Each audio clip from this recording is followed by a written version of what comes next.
And now, from beyond our dimension, this is the JeffMara podcast. Here's Jeff. My guest is Jonah Rogers, who's had two near-death experiences. One of them happened while he was on the operating table. Jonah, thanks for joining me and welcome. Thank you for having me. It's my pleasure to be on here. Jonah, let's start with the first one and we'll move on from there. Yeah, so before you come to Earth, you choose everything. You choose your mom, you choose your dad, you choose the set and settings as to what you want to experience on Earth. And I was born to a white mom and a black dad. Both families were traumatic and prejudiced Louisiana. And so I chose the name Jonah before I incarnated and was born in a place called Galveston, Texas, which is where slavery was emancipated after June 19th, after the Civil War. So many things happened in my family, and one of the things was addiction. And in 2010, whenever I basically had a Vicodin or pain pill addiction, I took 40 pills in less than 30 minutes, not trying to kill myself, but I took 40 pills and I went to the other realm or other dimension. I never went to the hospital. It was one of those things where I got to see the other side, and it's a place of love. And I really understood Michael Jackson's journey on how he passed, and he took propofol, and you feel this weird sense of comfort when you cross over, because he overdosed 3 times a year and a half before he died. And I experienced that same thing. But after that, something changed in my algorithm of life. I started to see things differently, and really, like, you value life more after the near-death experience, but you're also really hyper intuitive when you start to go through. And then, obviously, I beat the pain pill addiction, and I see now that I had to beat that to heal my ancestral lines. So it's like I just have been one of those people that would go all in on things, good or bad. And that was the bad that actually turned out good, because now I healed my bloodline and heal the addiction, past, present, future. Let me unpack this just a little bit before we move forward. Sure. After you took the 40 pills, did you fall unconscious and then wake up in another realm, or was it something that happened instantaneous? It was this slow type, it's like a slow moving ship. And then the next thing you know, you're completely numb and you're in this other reality where it's like what you would visualize with somebody playing a piano and everything white, and there's music going on, and it's like joy, but it's like lucid dreaming where you're in between two realms. So that time period felt like it lasted for years, where I was just in a completely other place, um, really analyzing my life and the type of person that I was up to that point, because I feel like we all have high hopes, but I wasn't living my purpose. Even as a Jonah character, I ran from my calling many times. But in that realm, that was peace, that was heaven, that was bliss. And you also get to see that this reality is not real. Did you encounter any beings over there? It was more like energy, I would say. Like, you don't see necessarily the physical form. The second near-death experience, I saw beings. But the first one, it was just like being surrounded by energy, where you're communicating telepathically and you're having like the longest, best conversations you've ever had in your life. But it's not a physical form, or at least that one wasn't. Were you offered a choice to come back, or did you just come back on your own? I was offered a choice to come back. And, again, I had high hopes this lifetime of doing something very special with my life, but always felt like I fell short. And so you make promises in that realm. You're like, no, I'm going to come back and I'm going to do it right. And this time I'm going to get the hang of things and do it exactly the way I'm supposed to. And for the most part, I did. I changed from that moment moving forward, but you still, like, as a knucklehead, you still run your head against the wall. But I did choose to come back. During that experience, were you made aware of what your purpose is here? And if so, what is it? I wasn't made aware of my purpose not until later on. That particular experience was for me to heal the pain. There's things that happened to me in my childhood that I never quite forgave or overcame. And that childhood trauma was something that, if you don't deal with it, it's going to surface somewhere else in your life. And I was numbing myself with drugs, alcohol, women, gambling, anything to keep my mind going and not actually unpack those problems. But the pain pill addiction was something that I find very common with people who I would consider star people or star beings, or people that the black sheep. They definitely had something to do with wanting to numb themselves, particularly with opiates or barbiturates. So that NDE was kind of like your shadow work then. That's exactly what it was. That was you know you have a problem. You know you have something that has a hold of you. Nobody really sets out to say I'm going to be an addict. You just wake up one day and you say I'm not doing this, but you can't say no. You can't say no to it, and it's like it has your soul, and then you go through the self-hatred with it, like, I hate myself for doing this. I know this is no good for me. You can look at a lot of things, between cigarettes, all whatever you're poisoning your body with, but particularly those, and you flush them down the toilet and then you go buy some later on that day. It's like, it's really a mental prison. That was probably the first matrix that I escaped, was the pain pill addiction. All right. So now let's move forward to your second one. The second one, I had just come back from this epic vacation.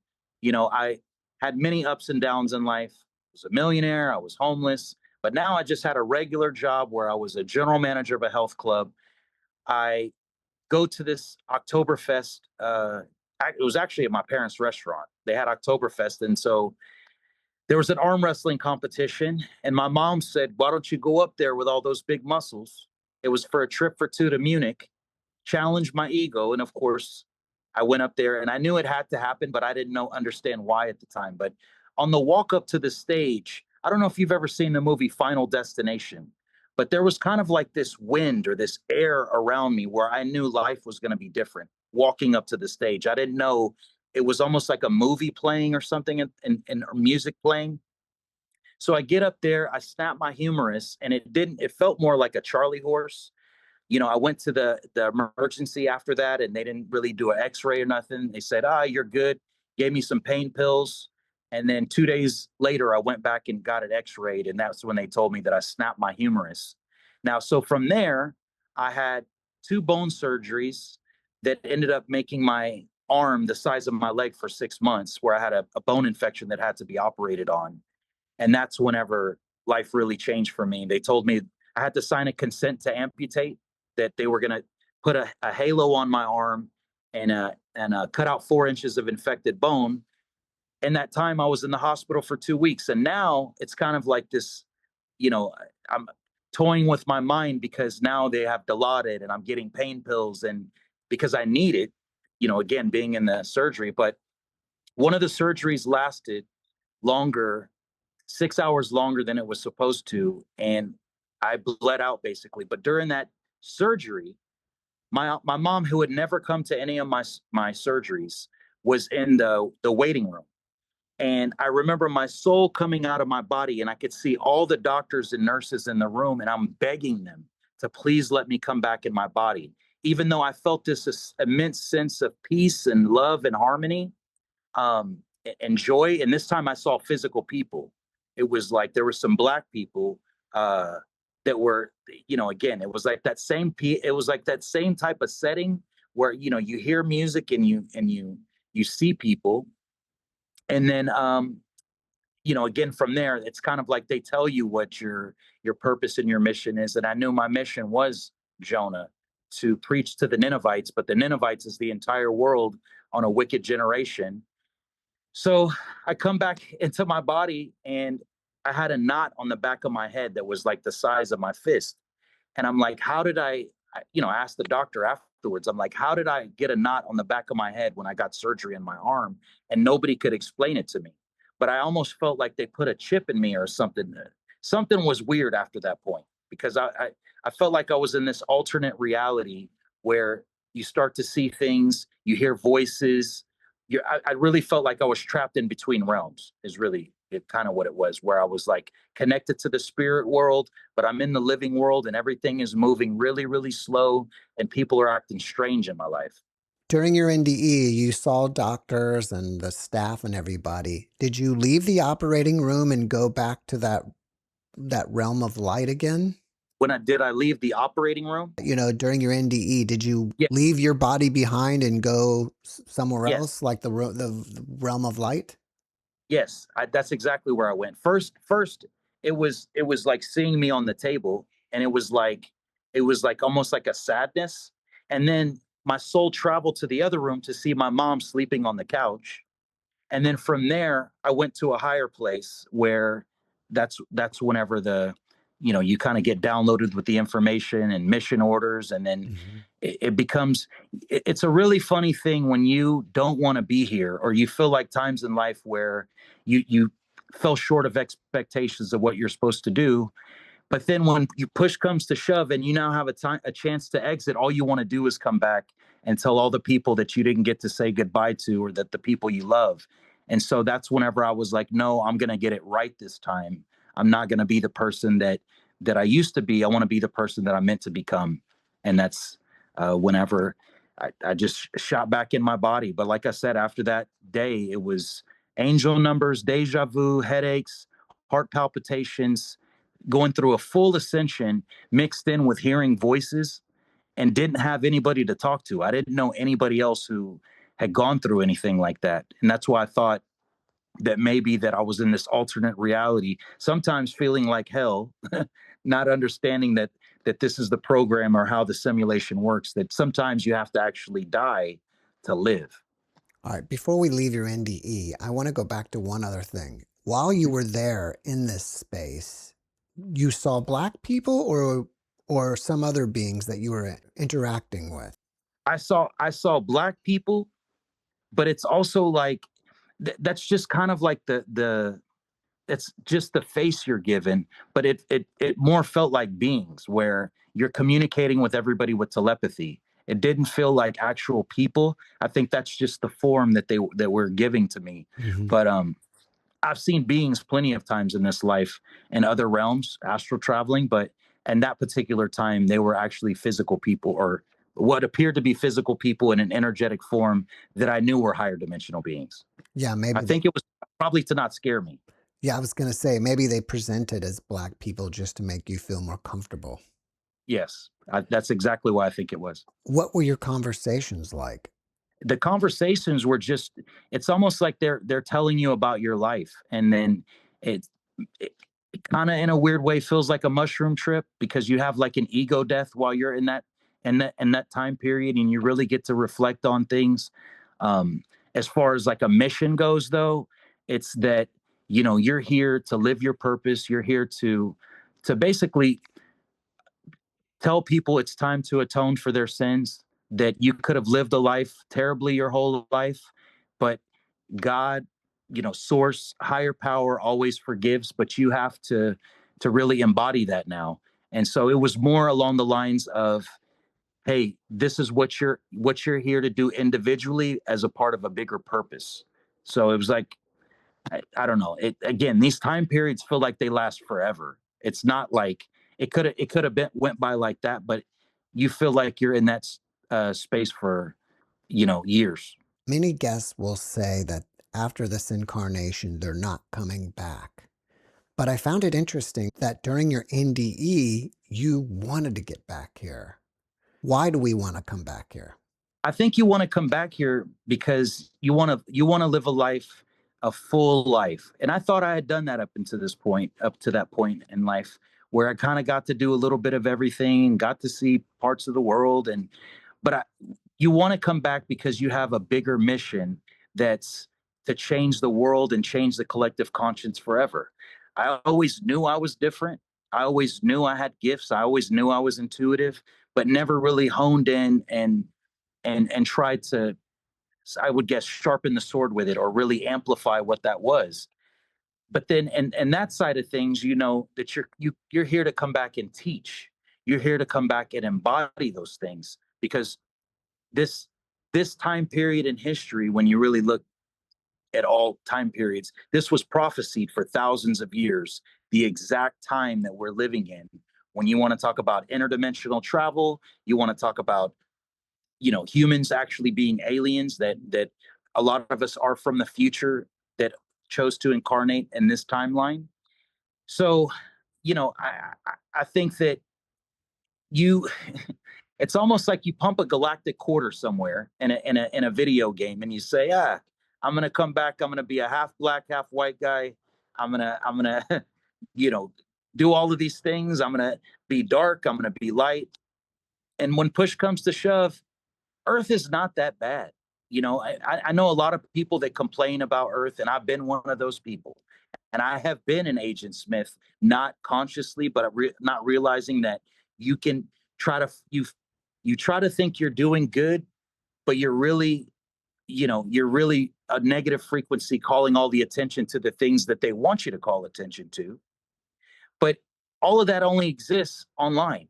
When you live in the real world, it's your reality that you created is now this heaven on earth. If you're walking the path, if you've lost the fear of death, everything starts to come to you. You start to attract your tribe, and that world doesn't exist. So I wanted to come back and to be here for this time period, because the entire cosmos is watching this Truman Show, seeing if we're going to pull it off, this, because we're the first generation to actually break the simulation. We're the first generation to actually be able to prove it, because enough of us remember that we've incarnated many times and that we're here now for that time. So it's a beautiful place to be. And that's why some of us, I know a lot of people are still going through it, or going through that dark night of the soul. But for those of us who did the work, we're kind of in the corner giddy. Like, while it's not that we relish in people suffering. Nobody wants anybody to suffer here, but we have done the work, and the script is so obvious now that it's our time. This is our time period. We came for this. We are galactic bad, not to sound egoic, but a lot of us have been through hell in this lifetime and didn't want to be here many times. I mean, I walked around for years saying, please, if a bus hits me, I'm ready to go. And now I'm really enjoying being here. And yeah, this is the timeline. During your NDE, did you see anything out there that confirmed it for you or made you believe that we are in a matrix? No, that was more like your life purpose. It was only after the NDE that the simulation just unfolded, where I started to connect everything numerically, and then just seeing the patterns of people. I've met the same person, I feel like, in my life 1,000 times. There's not that many archetypes, and there's not that many original stories. So when you start to meet people, the simulation is 1,000% in effect and obvious. But during the NDE, it wasn't shown to me that this was a simulation. Can you share with us some of the other archetypes? Yeah, I mean, the archetypes, this is the way I always describe it. I'll meet a guy, let's say in Houston, and he has the same program of, he's never missed a day of work for 40 years. He's never questioned his Republican Party or his Democratic Party. He, again, he just goes through the program of, goes to Starbucks 2 days a week. He embodies all the brands of the simulation. He is what Dolores Cannon would describe as a background player or a soulless avatar or NPC, because I've met the same person in California. I've met the same person in Germany. They just go, it's almost like they were implanted with memories. Now, through my travels, I've met people that I know are clones. I know people that I've met are reptilians, like the reptilians, people that generally love the color green and the color orange. They might have a green car or green clothes, green outfit, everything. They might have green eyes, but it doesn't mean good or bad. Let me quantify that, because I'm wearing green right now. Most of us are hybrids, but the reptilian archetype is very real, just like the grays, the gray aliens. The grays are, like I always describe, as the Mr. Burns type. They are very money and egocentric. They don't have much empathy. For them, it's all about money. So, and then with the clones, I've met people that can't remember the first 20 years of their life over and over and over again. And it's like, okay, we're in a world, this Truman Show, where there might be a million hard drives here or a million actual people here that have a soul that they can actually graduate this realm. It's majority a movie set. A significant number of my guests start seeing UFOs or having contact with ETs after their NDE. Did that happen to you? Over and over and over again. And I started hearing voices when I was in Houston in 2019 and 2020. And ETs, they communicate with telepathy and they communicate with their eyes. I would go places and they would jump inside of an avatar. And it was like the avatar is completely unaware that they're being taken over, but they're now communicating with me. And that happened at least 10 times before I left Houston. Now, and actually moving forward, when I did leave Texas on December 26, 2021, it was with a tribe member named Will, and we're driving. We made a wrong turn in Arizona. And I had to use the bathroom really, really bad. And I'm not going to tell that embarrassing story, but something happened where it was like activated. So we made this wrong turn, lost the freeway. And the next thing you know, we're driving on this back road. And I swear to God, I felt like the car, we're in a Subaru, which by the way, the Pleiades symbol is on a Subaru. I thought that's kind of a unique thing for people who drive Subarus. Might be Pleiadian star seeds, but it's like the car was elevated and lifted, and I was now communicating with the ETs through people from my past life: Samantha, Tommy, Hans, like all of these people, Philip. These people from my past life, I was communicating. They were ETs in that form. Like it was like making me comfortable with them. And again, downloading me with information, telling me about the mission. It's like I could travel. I could know everything that was going on in that realm. But in particular, between Joshua Tree that year, like a couple of days later, there was a fleet of crafts in the sky that were hovering over us on New Year's. That were like, it was almost like they were trolling, like they were having fun with me. I'm like, is this real? Like, is anybody else seeing this? And me and Will were just mesmerized that they were right above us, hovering in Joshua Tree. But I've seen fireballs in Florida on the side of the freeway where like nobody stopped looking. There's fireballs in the sky, 8 orbs type looking things.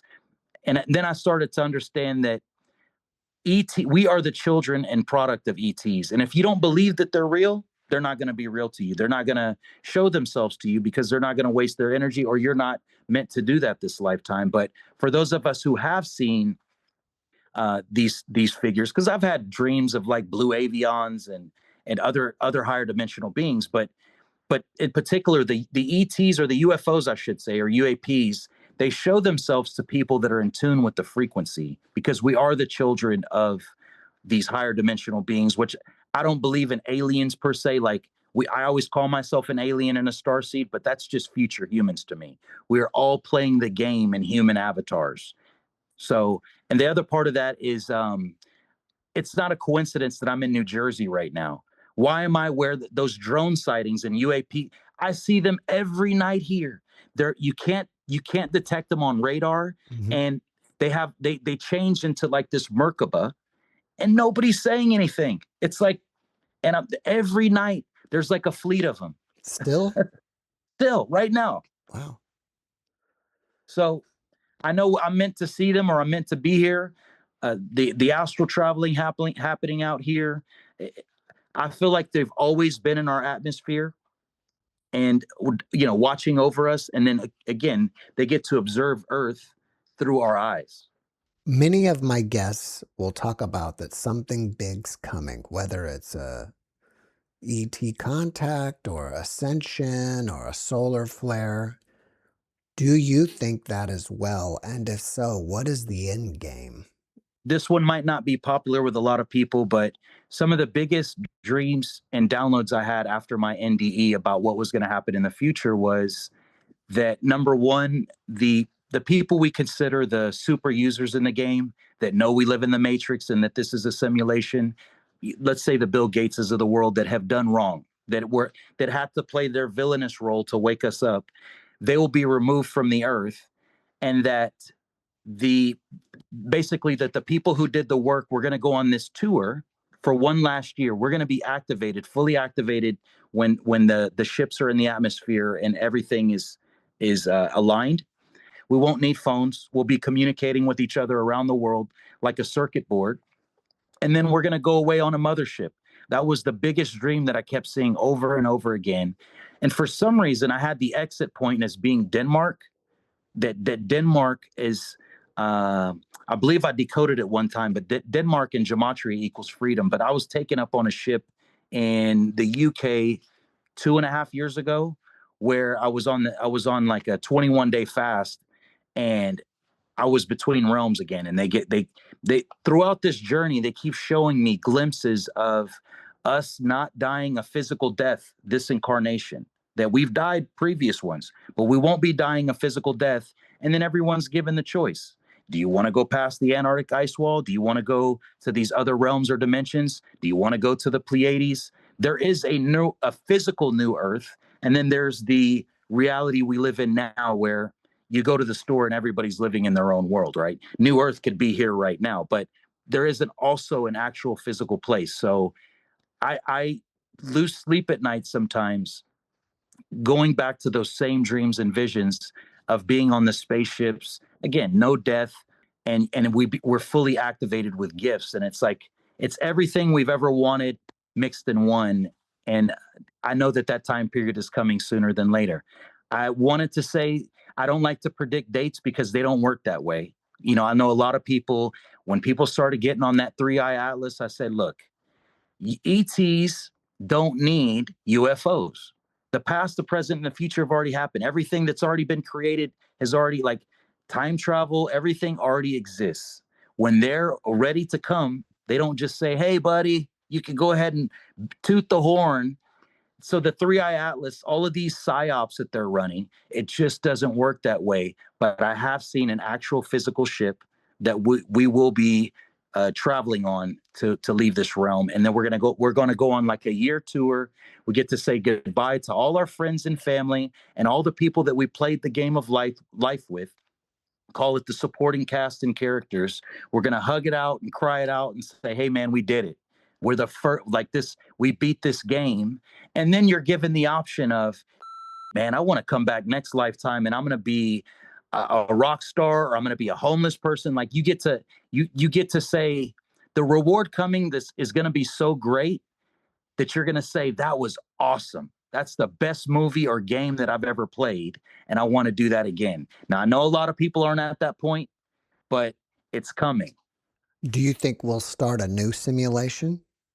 I believe so. I believe that it's Free Guy. We're the NPCs who woke up.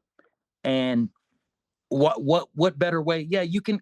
We created this simulation for the contrast, because where we're from, it's instant manifestation. So you create this world with violence and negativity and drama and wars, and you create these things to overcome these things. Well, we are truly the undercover boss. Imagine you're the CEO of Earth, and you say, okay, I created this reality. Let's go see. Let me employee and see what it feels like to not be a king or a queen. You're important. Nobody can kill you or harm you, that you're protected. And so you get to play it on those settings. But why not create another simulation? This one was particularly tough because it's so dense. There's a reason that we came at this time period, that there's, you have the contrast of the beings that are very negative. They'll say that they're negative ETs, but I don't even see them as that way anymore. They're our brothers and sisters. They just chose that path to help wake us up, but it's one and the same. But hell yeah, I'll come back again. Why not? Did you verify with your mother that you saw her asleep in the waiting room? And if so, how did she react? She was like half asleep whenever I actually made it to the waiting room, and she knew something strange had gone on. Like I could see it in her eyes, like a deer in the headlights. But we've never actually had an actual conversation on when I crossed over. Why did the surgery take so long? Again, 6 hours longer. She was just she doesn't remember. I told her I remember specifically going up and grabbing and giving her a hug and saying, "It's okay, mom, you can go home now." Because she had plans to stay the night, but I don't necessarily remember doing that in the physical. But I know she left. So was that something I imagined, or did she actually? Did my spirit come and tell her, "Hey, it's okay to go home"? I still question about that day. Now, at some point in your life, you started traveling the world and you've been to many, many countries. Was that after your NDE and due to it?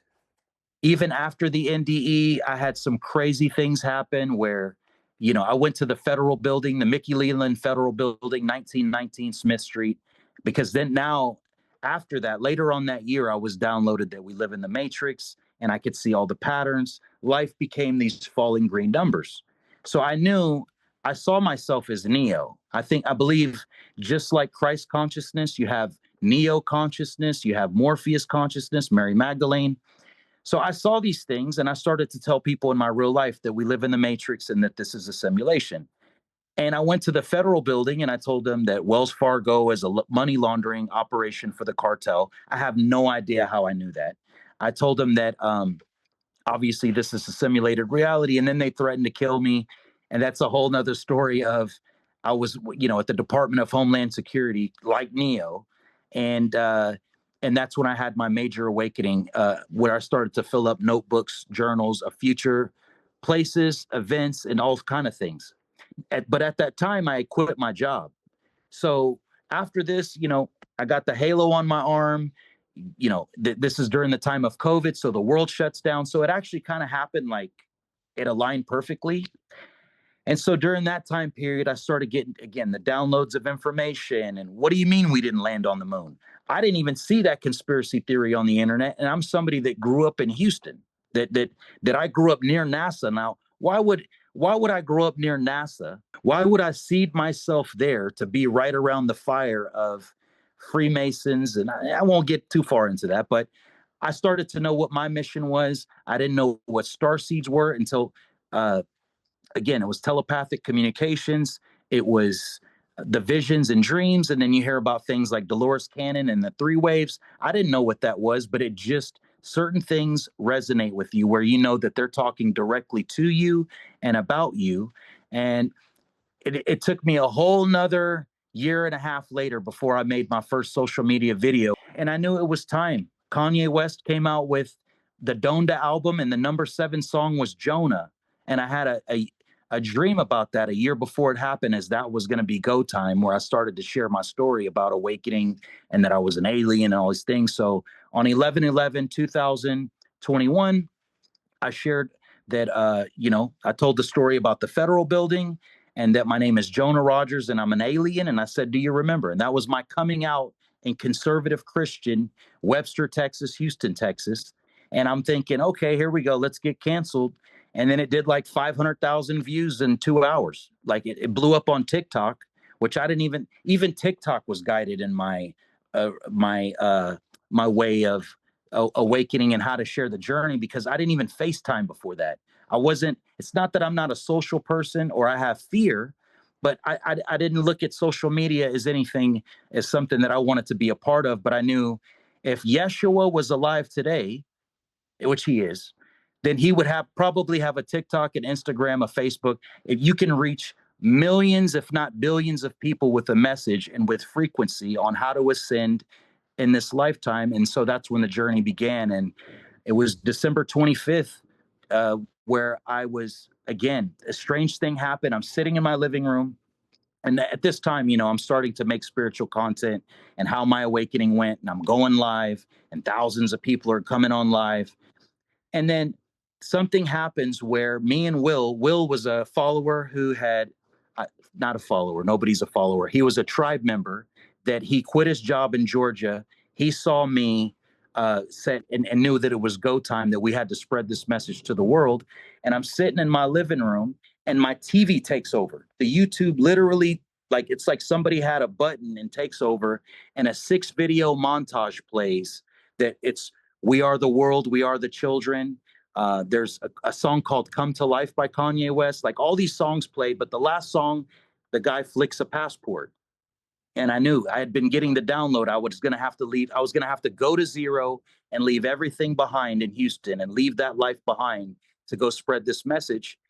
And so I said, Will, it's time to go. And we go outside in the hallway on Christmas Day at midnight. There's a lady standing in the hallway and she nods her head like this.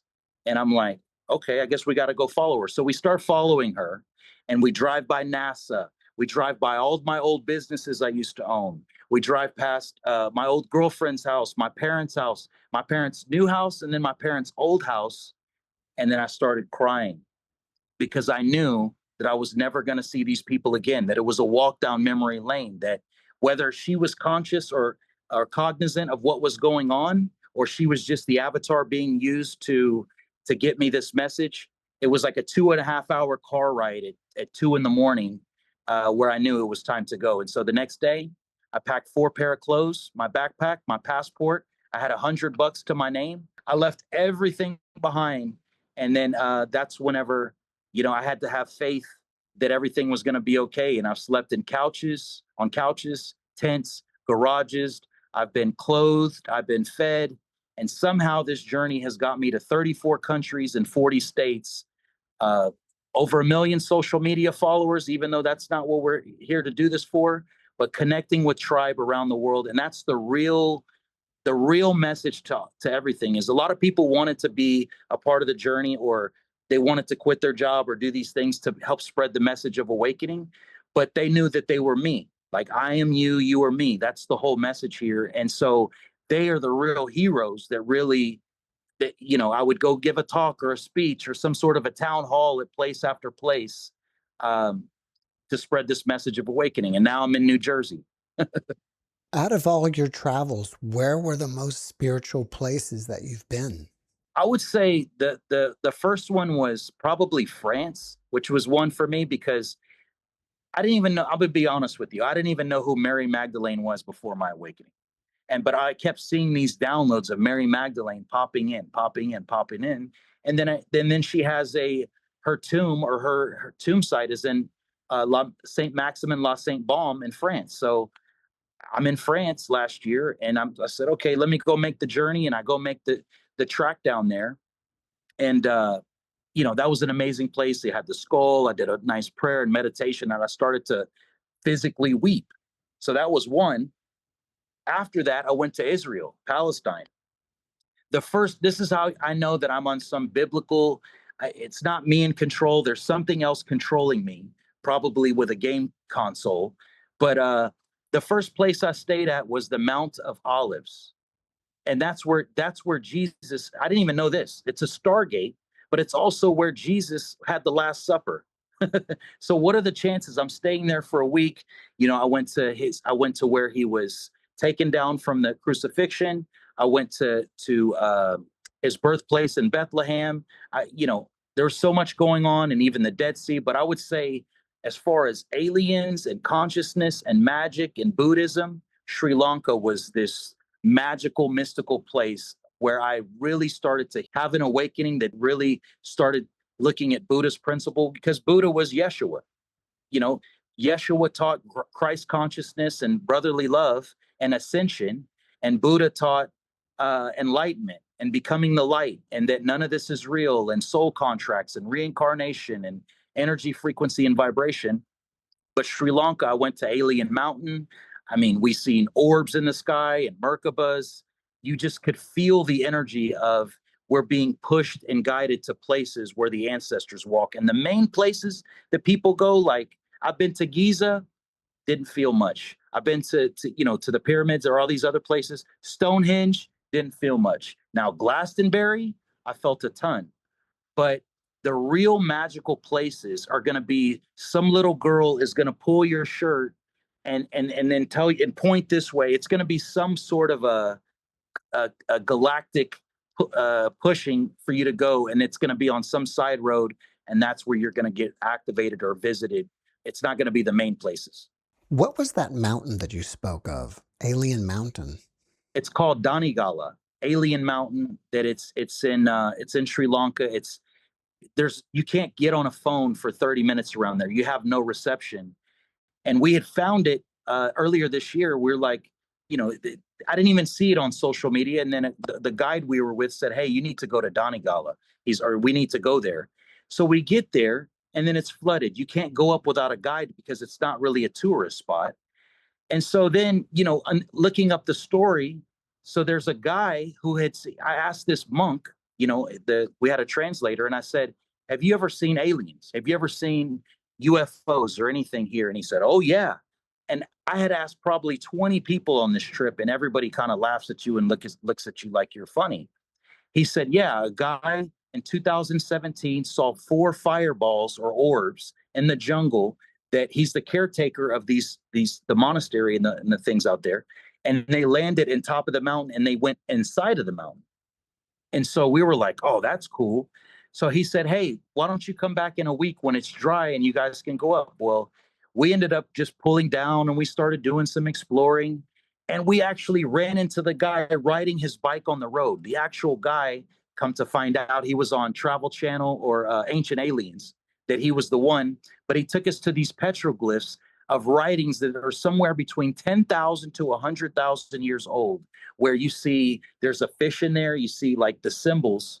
Obviously this is before writings, but so everything was symbolism of ancient humans, which humans don't go back 6,000 years. This is like 400 or 500,000 years of multiple simulations ran, and that energy there, a normal person would never be able to get there where we went to find these petroglyphs. I mean, you got to climb up, over, and around. You have to know where you're going. So to get to go touch that and feel that energy, something was cleared that day. I even sliced my arm open on some branches it was almost like I was giving energy to the mountain, and something was being cleared and removed. But that's probably the most magical place I've been in the world. It's called Alien Mountain. You can look it up on Google, Donegala. And there's even a 40-foot Buddha statue that's probably 500 feet high. Like, how did they build that over 2,000 years ago? There's a statue in the middle of the mountain with orbs. We recorded in there and filmed in there, and there's so much magic happening on that mountain.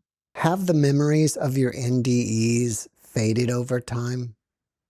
They faded, the actual, like, the event itself, but the the dreams and the downloads, and these are things that I think about every day. And I think I know that we have brothers and sisters that are billionaires and millionaires. People have had things happen to them here where you can be plugged into the 3D reality, but all you can think about are those visions and dreams and things that you were shown, because that's the 3D is the known, right? This is not something new. This is not something groundbreaking, but that unknown and those visions and dreams of, again, spaceships, of ETs, even going back, the whole process got me to jog my memory and even go back to childhood, when I remember, almost like how Elliot in the movie E.T. had an E.T. friend. I always felt a presence when I was a child, because I went to kindergarten and first grade in Phoenix, Arizona, which I thought was symbolic of the rise of the Phoenix. But even my first elementary school, by the way, was PT Cobras, right? The Cobra was and I always think of Ra, the sun god, with the cobra. And then also the gematria for PT Cobras is 444, which is Jesus and Lucifer. But I have never forgotten the dreams and the visions of the things that have happened from it. But the actual experience of dying, that's just something where it's like, it's really living. It's almost like, I always describe it as the movie The Sixth Sense with Bruce Willis. And you go through the whole movie and you don't even realize that Bruce Willis is dead. And after an NDE, you really feel like you're the only one alive and everybody else is dead. It's like life is in reverse, where everybody else is walking zombies and you're the only one alive in the movie, until you meet other people who've had NDEs, and they're obviously other, whatever you want to describe us as this week, main characters. Have you ever downloaded a message for humanity? And if so, what is it? Have I ever downloaded a message for humanity? Hmm. Um, you know, I would say it's more like whatever the Jonah character comes through. You start to, if you really research your name, that's really what comes through. If you research your name and who you were, because you chose your name for whatever it is this lifetime, you chose it for a purpose. So my download for humanity has always been, hey man, I'm somebody who wasn't proud of the person that I was, and I'm somebody that has been knocked down 1,000 times in this lifetime, stolen from, you know been up and down, high and low, but the message to forgive everyone, like Yeshua taught, forgive everyone, forgive yourself, love everyone as yourself, love because they are technically you. Everybody is you on another timeline. And then to love yourself. And when you live that way, there's no, these people, I've heard people talking about demonic instances with sleep paralysis during sleep. All these things leave you, and all the things that you think are against you leave you when you start to embody your purpose and you start to radiate love and really understand the program. And that's really what it's about, is just love everybody, forgive everybody, treat everyone as yourself, and everything else goes by the wayside. And the materialism starts to leave. If you're around people that only care about money, that's not your tribe. Physical things keep you limited. I always go, even this number 1011, it connects so many different things. But the song Imagine by John Lennon came out October the 11th. And the funny thing is, I learned that song sign language in 7th grade, which I think sign language is the gateway to light language, but that's another conversation. But in the song imagine there's no heaven, right? Because there is no heaven or hell. The kingdom of heaven exists inside, and that's a made up thing with religion. No religion. Yeshua didn't want church to be indoors and paying a pastor and buying private jets for these false prophets. He wanted us to be outdoor in nature with our feet in the grass, hands held with one another, and loving Mother Earth and each other. And then no wars. We know wars are generated behind the scenes. That these guys don't hate each other. That are these figures on top of countries and threatening each other. Wars are fake. They're manufactured.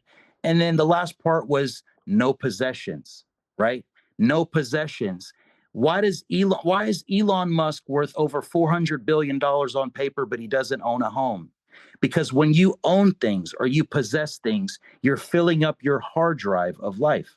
So the less you, we don't, we're here for a time period where the less is actually better. I'm definitely not gonna villainize money, but I understand the materialism part is where a lot of people get stuck, because a lot of awakened or conscious beings have been poor or broke their whole life, and all they can think about is what I'm going to do with the money, and I'm going to feed the poor, and I'm going to do all these things that, no, you're not. Everybody says the same thing when they're going to do. You could be doing that now.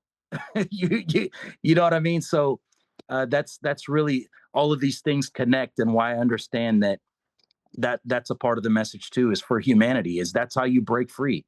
The matrix is not a physical place. The simulation is. Your soul your soul lives everywhere and beyond this realm, but the physical 3D body lives here. It's not real. This is a part of your script. And so the matrix is what you create. That's a physical prison of your mind. You created a program to keep you boxed in, to not be your highest self with all your gifts in this simulation, in this matrix. And so breaking free, you can break free right now.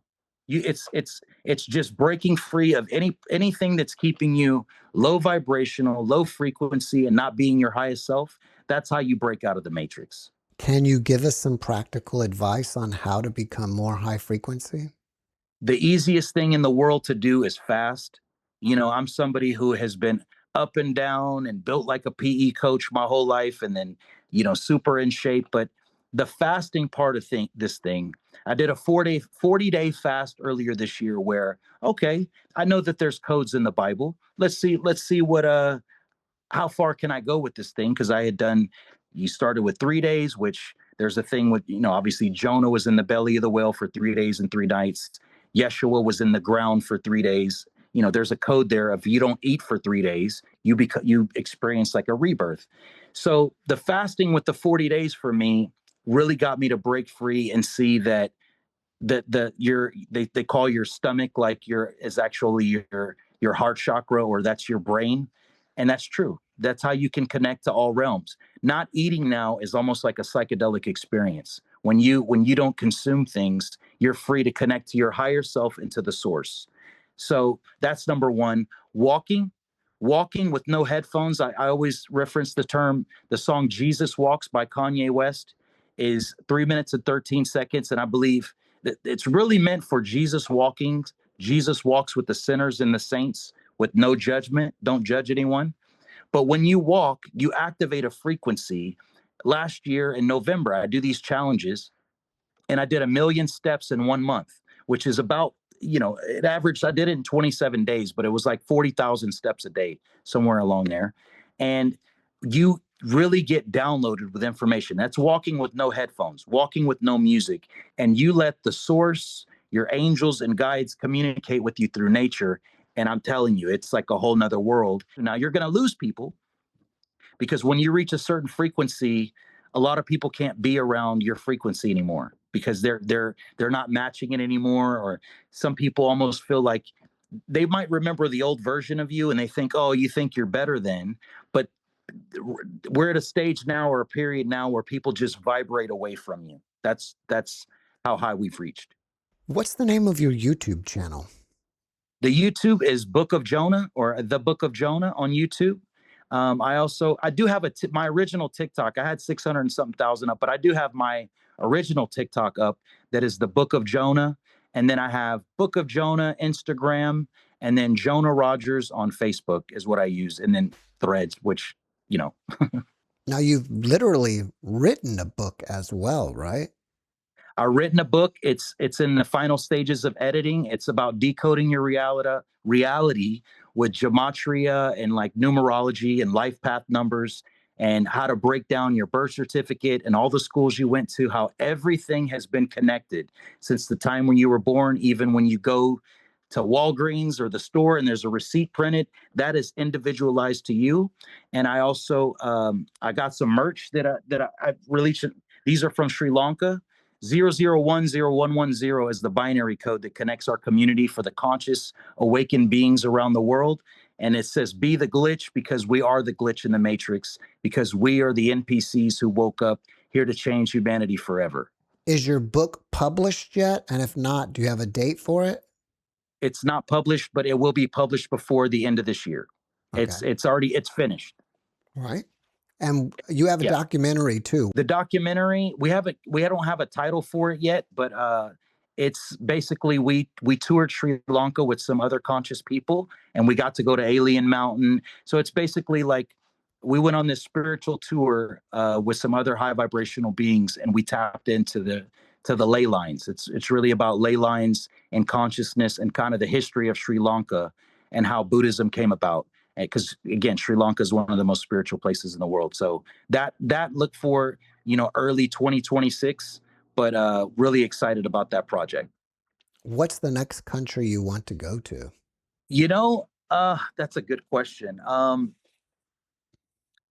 Peru has been calling me for a long time, even though I know that it's very, I don't like to go to too many mainstream places. Like for me, those are like, those are like holiday tour, whatever. But I know Peru's calling me. But if I had to pick one that's just off kilter, it's probably Ethiopia. I want to go to Ethiopia. I feel like, supposedly Harargate, Ethiopia is the origin of man. And I met some people from there, and that they know where all the ley lines are that aren't major tourist spots or on the internet. They know where the actual places are. And I just want to go tap into more consciousness there. But there's one in January. I will be hosting something in Mexico where I can't pronounce the place. It starts with a T, but it's where Louis Farrakhan got abducted in 1985. He got abducted at this place. And so we're gonna host something there in January. I haven't made that announcement yet, but that's coming up soon. After watching this podcast, people may want to reach out to you and ask you questions. Are you open to that? 100%, 100%. That's what we're here for, is to be in service to others. And I know a lot of people who resonate with the term star seeds, star people, UFOs, aliens, consciousness, because at this stage of the awakening, all we want to do is connect with tribe. It's about the places the places you travel and the people you meet is how you level up and unlock more parts of your story as well as DNA. So I would definitely love if people would reach out and we can connect. What's the best way to contact you? Usually email. It's rjonah48@gmail.com. I can probably put that in the tagline, but that's the most. We do have a channel or a group on Instagram that I go live on, and we get to, we just started, got 600 people. We just started 3 days ago, I think. So we want to connect our tribe. My goal has always been to connect the awakened conscious community. That it's like, if you build it, they will come. When you see people that are on this side of the awakening that have lost all fear, it motivates other people to want to come and awaken. And so hosting events and concerts is something that I see on the future horizon, where we can vibrate high, where we can come together. And so, yeah, that's my goal, is to connect. It's always been to connect 144,000. Jonah, before we wrap it up, can you leave us with one last positive message? The most positive thing I can tell you is that your life matters. All of our lives matter. Everything you've ever gone through, every book you've ever read, every person you've ever dated, every heartbreak you've ever went through has led you to the person that you are to be now, and everything is going to be used moving forward. The simulation is broken. We have broken this reality. We're the first generation that we've connected all the dots, and we came here, and it's everything from the seat that you're prepared for. That the next part of your journey is already prepared for you. It's just be in love, be in service to others, but it's coming. That wave is coming. And let me just say this really quick. I think it's kind of funny how you get these nuggets. None of us are really in tune with the news or mainstream, but just in the last 10 days, Elon Musk on the podcast talking about the simulation with Joe Rogan, millions and millions of views. We already know it's a simulation, and the conversations that they have offline are way more like, you get a watered down version. You have Marjorie Taylor Greene denouncing QAnon, which we know probably started off good as a way of awakening people, but we know it's ultimately a psychological operation where this matrix has smoked out the gifted kids that are, and the intuitives, and the pattern break, or people capable of pattern recognition. You had a politician call another politician a reptilian. Somebody called one politician called Hakeem Jeffries a reptilian. And then Anna Paulina, who's in charge of the UFO disclosure, just called somebody an NPC the other day. So these things where they're kind of laughing at us, this movie where they're getting ready for the credits and like, hey guys, you did it.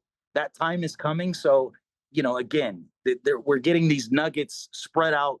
If you have the eyes to see. And by the way, the one last one on Fox News yesterday, they washed away, Madani or whatever Madmani won the election in New York. I'm here in New Jersey. I don't really care. Does nothing for me. But they had a guy yesterday on Fox News that was interviewed and said that aliens are just future humans. And he started talking about that we have bred with hybrids, and that humans are essentially hybrid ETs. Of course, they let him talk for 3 minutes and then cut the commercial. But this is all in the mainstream. This has all happened in the last 10 days. So guys, be love, be light. We have broken the simulation. It's coming. Just be a little bit more patient, but this is our time. And next year, in a 1 year, this is a 9 year, right? Completion of cycles, the dragon year. Next year is a 1 year. Get ready. It's going to take off like jet fuel. Jonah, thank you for your message, and thank you for being my guest. Thank you so much for having me, and I look forward to doing it again sometime, my brother. I appreciate you. Thank you. Thanks for watching the JeffMara podcast. I really appreciate you. Another way to show support is through YouTube memberships. And if you do, there are loyalty badges and other perks depending on your level of membership. All you need to do is click the join button underneath the video to find out more. Thank you for your support.